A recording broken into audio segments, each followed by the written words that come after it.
The Thompson family, Father Robert, Mother Jennifer, and their curious 10-year-old daughter, Emily, lived in a charming old house in the suburbs. The house, with its creaking floors and hidden nooks, was a treasure trove for a child with a vivid imagination like Emily. The previous owners had left behind many old belongings, making it an endless source of discovery. One day, while her parents were at work, Emily's adventurous spirit led her to the dusty, neglected attic. As she rummaged through old boxes and forgotten relics, she stumbled upon a heavy, leather-bound book covered in strange symbols. The leather was cracked and worn, with dark, greasy stains suggesting a long, mysterious history. Intrigued, she carefully opened it, revealing pages filled with bizarre drawings and indecipherable text. The drawings depicted ominous figures and twisted landscapes, with shadowy creatures lurking in the background. Intrigued and a little scared, Emily began to trace her fingers over the symbols, attempting to sound out the strange words. She felt a sudden chill as she spoke the unfamiliar phrases aloud, but her excitement overshadowed any fear.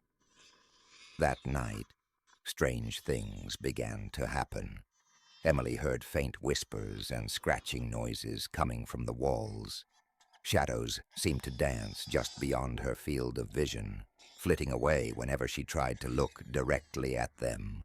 She told her parents, but they dismissed her fears as an overactive imagination. Over the next few days, the occurrences grew more intense.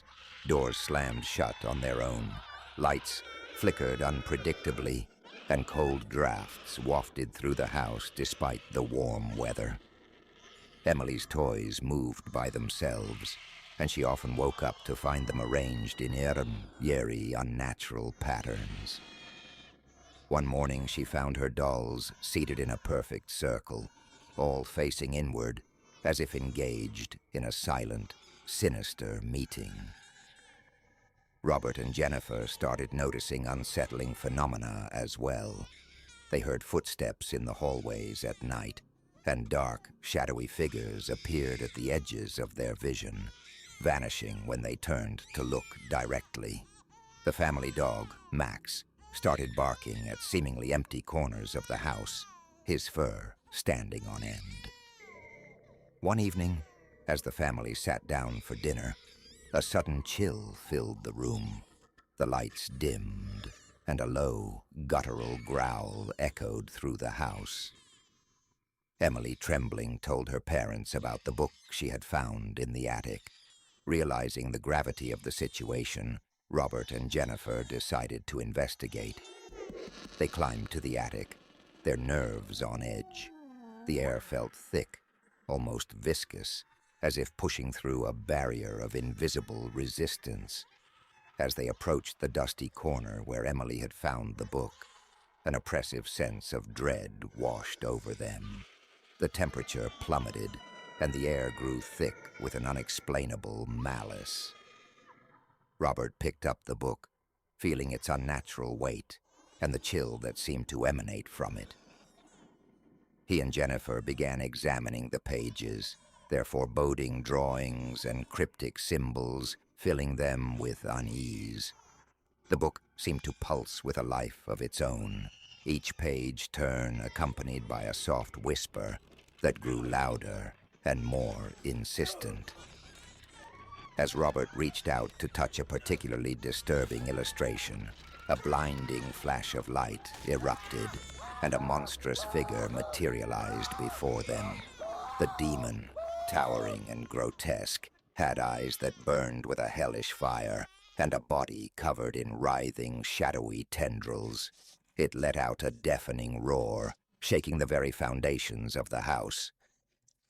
Jennifer screamed and pulled Emily close while Robert stood frozen in terror. The demon spoke in a voice that seemed to reverberate from the depths of the earth. "You have awakened me," it growled. "Now you will all suffer." The demon's presence seemed to warp the very fabric of reality around them. The walls pulsed and breathed, Shadows lengthened and twisted into ghastly shapes, and the air itself seemed to vibrate with malevolent energy. Robert, snapping out of his stupor, grabbed Emily's hand and rushed downstairs, Jennifer following close behind. Desperate to protect his family, Robert grabbed the book and began frantically flipping through the pages, hoping to find a way to banish the demon. The symbols seemed to blur and shift before his eyes, mocking his efforts.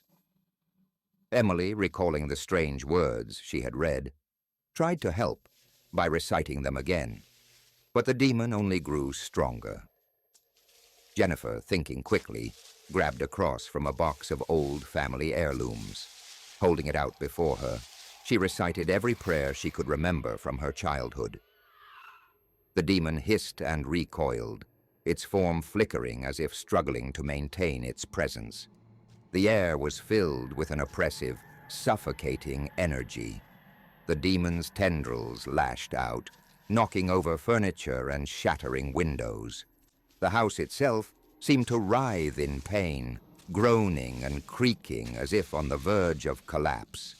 Suddenly, Emily had a flash of insight. "The symbols! We need to draw the symbols!" she shouted, grabbing a piece of chalk. She began to hastily draw the symbols she remembered from the book on the floor and walls. Jennifer and Robert followed suit. Each symbol they completed, causing the demon to shriek and weaken. But the demon was not yet defeated. It lunged towards Emily, its eyes filled with malice. Robert, fueled by a surge of protective fury, grabbed a poker from the fireplace and swung it at the demon. The creature howled in pain, its form distorting and weakening. Jennifer and Emily joined in, throwing whatever they could find at the demon.